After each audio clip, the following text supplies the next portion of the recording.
Okay, we'll call this meeting to order. Time? 6 o'clock. We have roll call. Director Davis?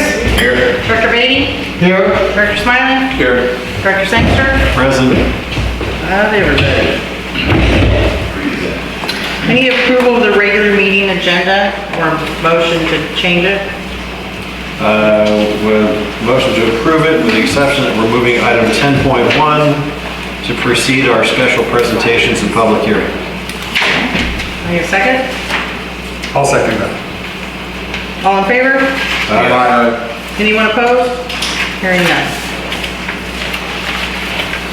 Did you say no when you asked if someone's opposed? Is it count as a no? Try it sometime. Just wondering.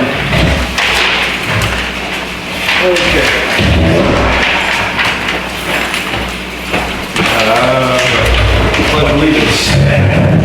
Lead us in the pledge allegiance. Oh, it's behind the screen. There you go.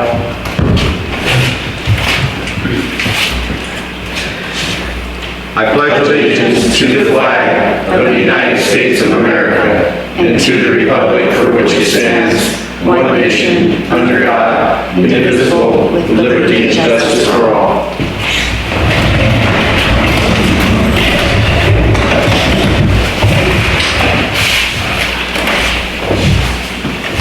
Is there any public comment for items that are not on the agenda? No. Okay, where we go. Am I supposed to put my name here? Yes. Okay, I'll do that. Lydia Shaw. And I wanted to kind of follow up, I guess, about the landscaping downtown. What plans there are, anything that's on the agenda down future, anything? I never heard about landscaping after for a while, so I just wanted to follow up on that. And also, I guess they're going to put a roundabout in here. What we do is going to incorporate that into your landscaping plans. Not for neighborhood roundabout. I haven't heard anything about a roundup. So Yeah. no roundup, roundabout. Roundabout by where the stop sign is. News to us. Okay, so landscaping, that's my, Kelly, is it landscaping an item that's coming back to us right at some point? Yeah. On the list? Yes. Okay, thank you. okay, great, thanks. Thank you.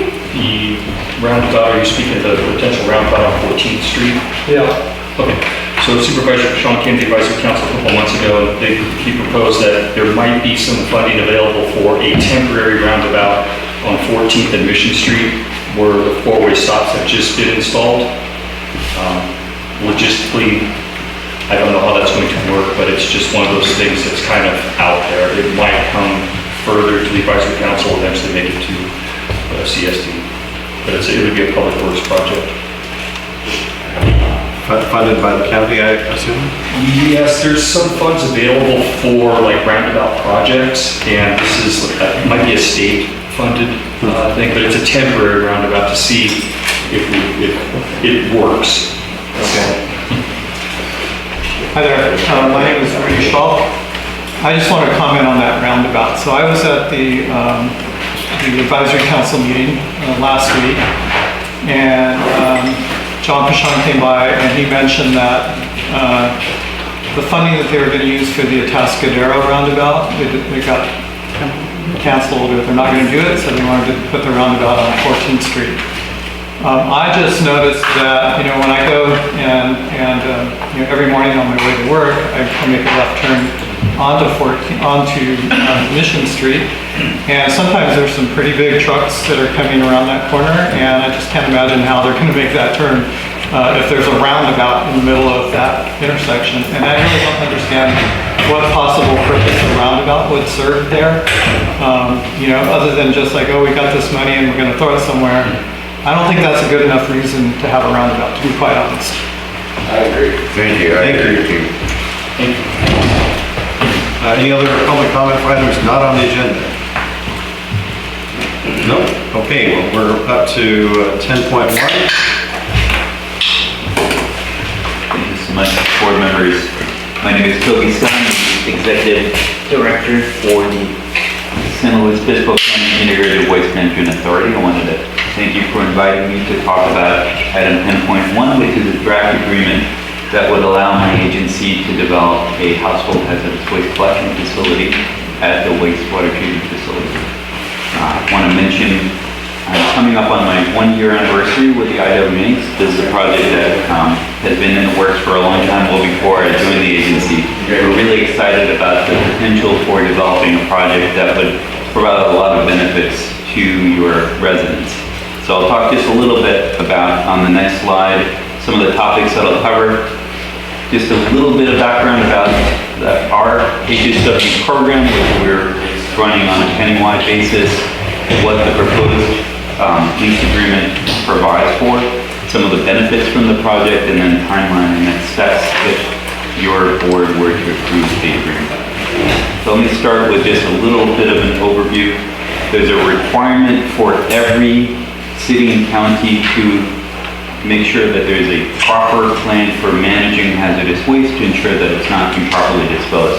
That means placed in any of the curbside bins, or disposed in a storm drain, down the drain, or out in the environment. And the way that we do that collectively is through the IWA, which is a joint powers authority that includes 20 member jurisdictions throughout the county, including this C.S.D. as well as any of the special districts that provide waste collection services in SLO, as well as all the cities in the county of SLO. And we do that primarily through the currently 6 permanent HSW collection facilities that we operate. There's a map that shows where those are located. The 2 closest to this CSD are Heritage Ranch and Paso Robles. They're both about close to half an hour drive for most of your residents, and so this would be an opportunity to provide a much more convenient location if we were to develop a project here. We also provide opportunities through our retail take-back program and through our very small quantity generator program for business waste collection, and those are additional opportunities for residents to properly dispose their waste as well. What we're proposing is a 10-year lease that would allow the IWA to develop, on the next slide, a new 7th permanent household hazardous waste collection facility.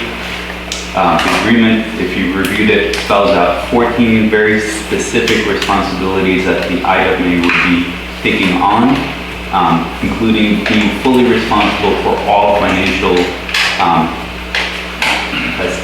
responsibilities that are connected to the project. So permitting, design, construction, operation, maintenance, and ultimately the final closure and removal of the facility, leaving behind only any improvements that the CSD would want to retain.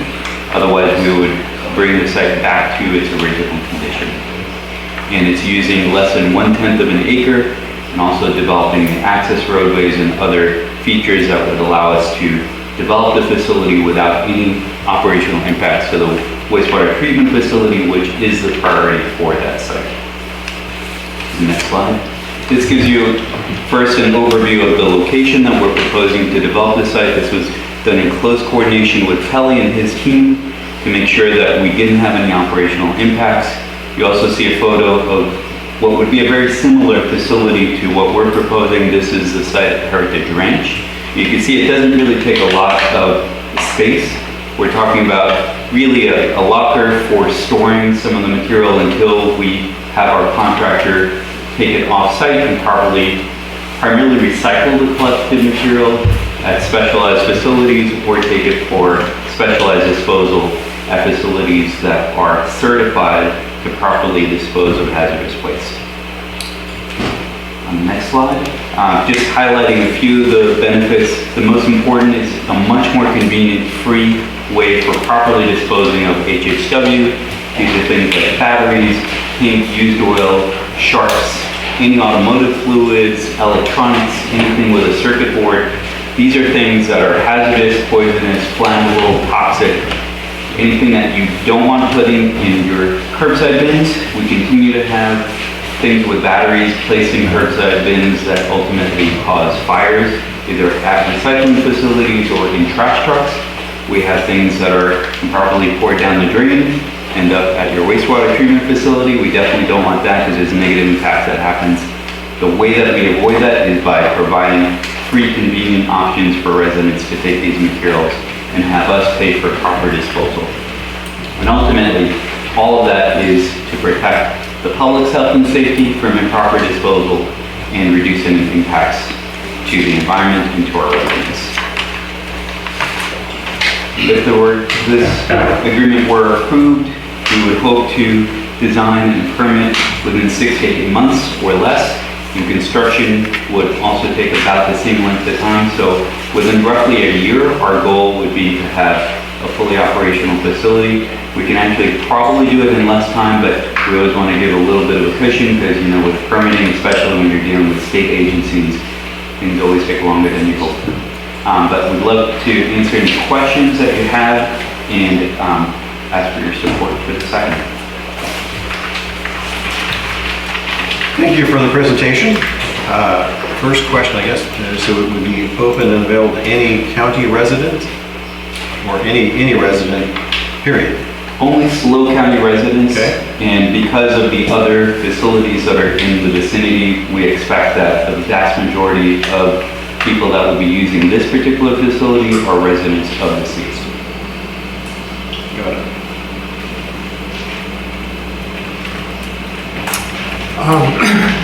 You guys would be taking 100% liability as far as CSD would be liable or responsible for anything. So you guys, it would be something completely separate. CSD would not have any. There's no liability at all. There's an indemnification clause as part of the agreement, and we have a multi-million-dollar insurance policy that we maintain just for not just this site, but all the sites that we operate. Does it include waivers of subrogation and the like, endorsements and such? I believe it does. I actually have an agreement here that talks about the indemnification language. So that's in clause 5 of the agreement. And it says IWA bears in instance of all risks of loss or damage to the facility and other associated fixtures, materials, any impacts from theft, fire, injuries, etc. And that we hold each other and defend and hold harmless mutually. So yes. So that's in the 3 clauses under section 5 of the agreement. I guess my concerns are to committee's point, all liability, the mutual indemnification can be helpful in that way. In terms of the insurance, I would want to have, obviously, your insurance endorsing the CSD, primary, non-contributory, so any insurance that the CSD bears would not be invoked in the event of a claim. And then again, the waivers of subrogation. If we have all those, I think I'm fairly in favor of it. Those are included, and then also right here, if you look at 5.2, IWMA bears additional indemnification responsibilities as far as loss, damage, or destruction to facilities, materials, fire, theft, casualty. So there's the mutual indemnity for claims not associated with sole negligence or willful misconduct of the district, but then also there's an additional protection, and then all of the insurance provisions that you just stated are required in the agreement. Okay. On board. I mean, how many of these facilities in the county do you have right now? We currently operate 6. And I've used these over the years. So if they weren't covered, it would have come out by now. The well run, you guys do a good job. And I'm for this 100%, so that the residents can use it, not have to go out of town. I appreciate it. I'll answer questions, Director. Yes, well, actually I got 2. Now going to cover all the costs of this installation of this and so on. That's correct. Okay, and my second question is, who will be there to receive these products? Is it our staff or? We contract with a company called Clean Earth, and they specialize specifically in dealing with hazardous waste. So they have all the certifications and trainings required to deal with hazardous waste. They will be on site every single minute that this particular facility will be open. Typically, we hold it once a week, so we would work with Kelly to make sure that we find a time that minimizes impacts to the operation of the facility. And during those hours, our contracted staff will be there to accept all waste, make sure that it's properly taken care of, and to clean up all the material at the end of that period and store it until it's then taken off-site for disposal. Very good, thank you. Anything else from the board? Okay, do we have any public comment on this item?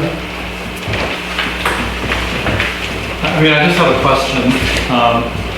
Where exactly is this located? And do you have a map or any kind of diagram that shows it? So this is a portion of the wastewater treatment facility. You can see this is where the entrance is. There'll be a new roadway constructed, and it'll be just there near the lagoon. And where's that relative to downtown? I'm not familiar with the wastewater treatment facility beyond me. Off Bonita. I can pull up a map of where I think that would be helpful. Yeah. If you drive north on Mission and get to the red Purina, you can see it right across the tracks. But you have to access it off Bonita.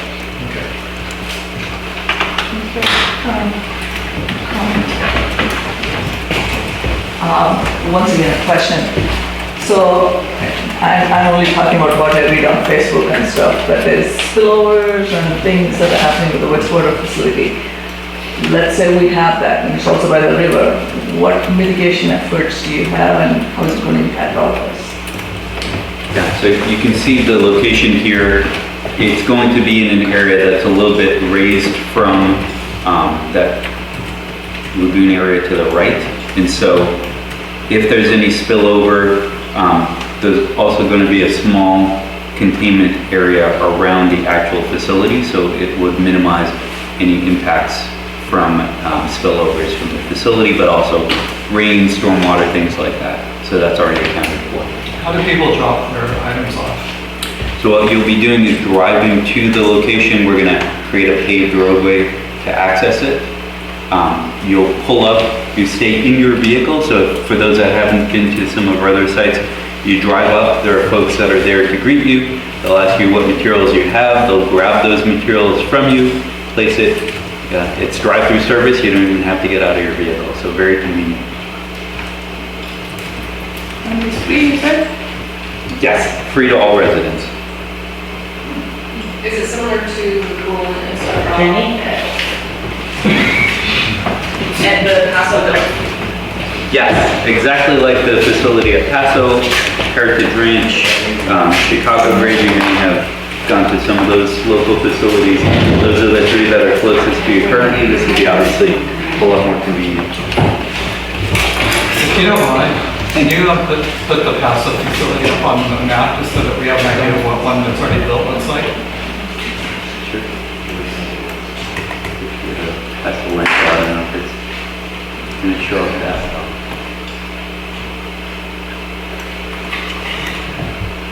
Is that the one is it near Golden Hill Road? No, it's Paso. It's out by James. Oh, okay, it's the path. You can also bring up from my slide the photo of what Heritage Ranch looks like, because that's a relatively new site and will be very similar to what the design of this facility will look like.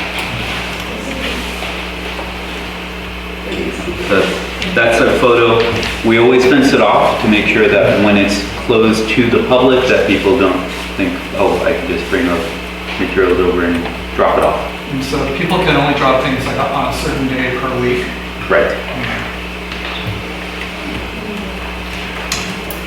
Any other public comments on this item? Nope. All right, I've got a question. yes.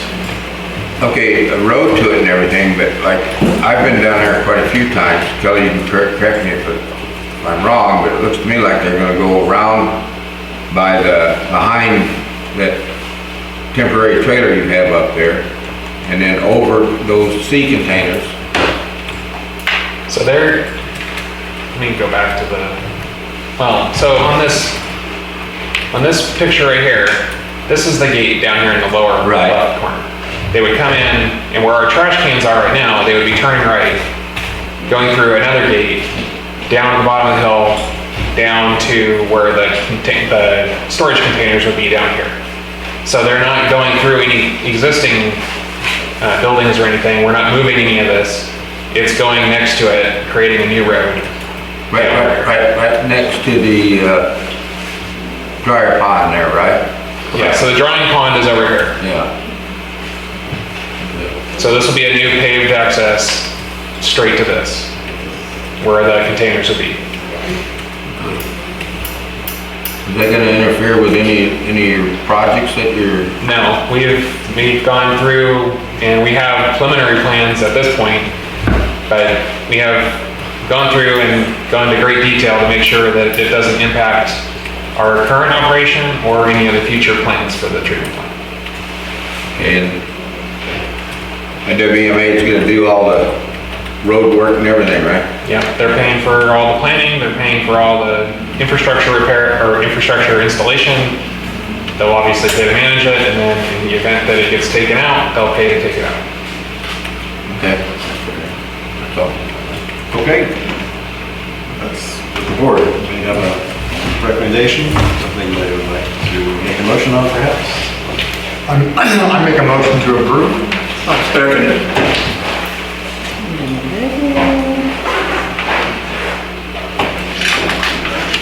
have a motion by Director Beatty, second by Director Smiley, and a roll call please. Yes, Director Davis? Yes. Director Beatty? Yes. Director Smiley? Yes. Director Sangster? Yes. Passes 4-0 with 1 vacancy. Thank you very much. Thanks for coming, Cody. Okay, so we'll move on to special presentations and public hearings.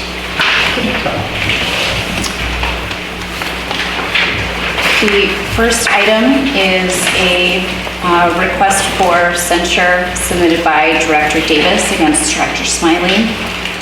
Director Davis filed a written request for censure. The written request is attached to your packet and is based in what Director Davis has characterized to me as harassment. The basis of the allegations are essentially that Director Smiley stated that he was driving by Director Davis's house, and Director Davis is under the impression that Director Smiley has contacted his employer directly in order to confirm his residency within the San Miguel Service District. The board handbook outlines the requirements for a censure proceeding.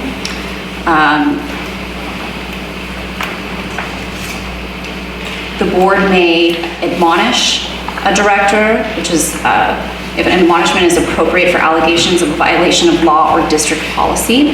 It serves as a formal reminder of the rules and is not disciplinary in nature. The board may reprimand. A reprimand is appropriate when the board of directors finds that a director has committed misconduct but determines that the misconduct does not rise to the level of requiring censure. Or the board may censure. A censure is a formal resolution to reprimand an individual for misconduct and is a disciplinary action. Alternatively, the board may find that there's no violation of the district's policy or law. In review of the board handbook against the request for censure submitted by Director Davis, which did not submit any specific violation of the handbook, it is my legal analysis that at most it would be, if the board were to find the allegations true, it would be a violation of the civility code of conduct for the board and treating other board members with civility at all times. Director Smiley must be given an opportunity to respond to the accusation during this preliminary hearing. Director Smiley will, however, be ineligible to vote on the matter or the related disciplinary action including but not limited to agendizing the hearing or adopting any resolution of reprimand. He may also submit a written response to the allegation. He was notified of this within at least 10 days before this hearing, in lieu of speaking at the disciplinary action hearing. If at the close of the hearing, a majority of the board finds that Director Smiley's conduct does not comply with the district standards, the board may direct staff to prepare a resolution of censure, which may include the imposition of sanctions against the director as a majority of the board deems appropriate. Such sanctions may include but are limited to removal from a committee, restrictions on district-related travel privileges, and exclusion from certain closed session discussions. It's my opinion that none of those would be appropriately related to this item. And any sanctions must be reasonably related to the alleged misconduct. Any Okay. questions? So if this is just a discussion, we're essentially going to decide whether or not we wish to agendize this as a resolution to censure Director Smiley. I'd like to respond. At that meeting, I said I drive by Director Davis's house several times a day because I live on the road that goes by his house. His house is on the corner of that road. I don't go over and drive in front of it, sit there and stare at him. I go by it. I go to the post office, I go to the store, I go to Pastor Robles, I go to meetings in Pastor Robles, and every single time that I go by, I drive by his house. It's very easy to see from the road his yard and where he parks. That's why I said that. Director Ashley yelled out at the meeting, well, that's stalking. And then David said, yeah, he's stalking me. And then he goes down to the police department and tries to find a sheriff that will write the report. That's sheriff shopping. And he finally found one. And they're false accusations. I have never talked to his employer.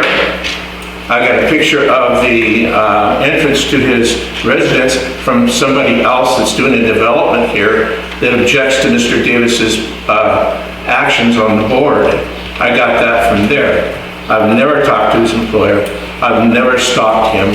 I drive by that, and I still, today, 4 times, because I had business in Pasco. So, you're gonna restrict me from using the roads that lead from my house to where I have to go? You know, that kind of stuff.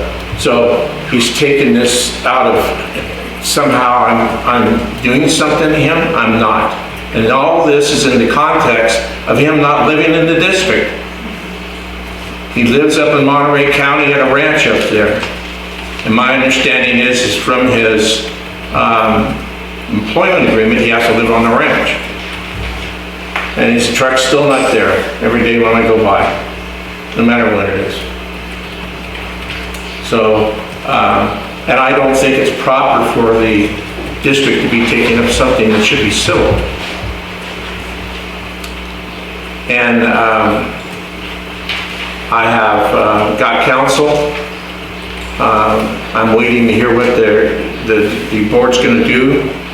If it goes against me, I will be bringing action against the district and Ashley and Owen independently. Just so you know, that's coming. I've already put the money aside for it. So that's my response. I would respond in one, I don't think that it's appropriate for one director to have another director's employment agreement. I don't think that there's any, it's none of your business. I don't have it. It's my turn to talk. Sure.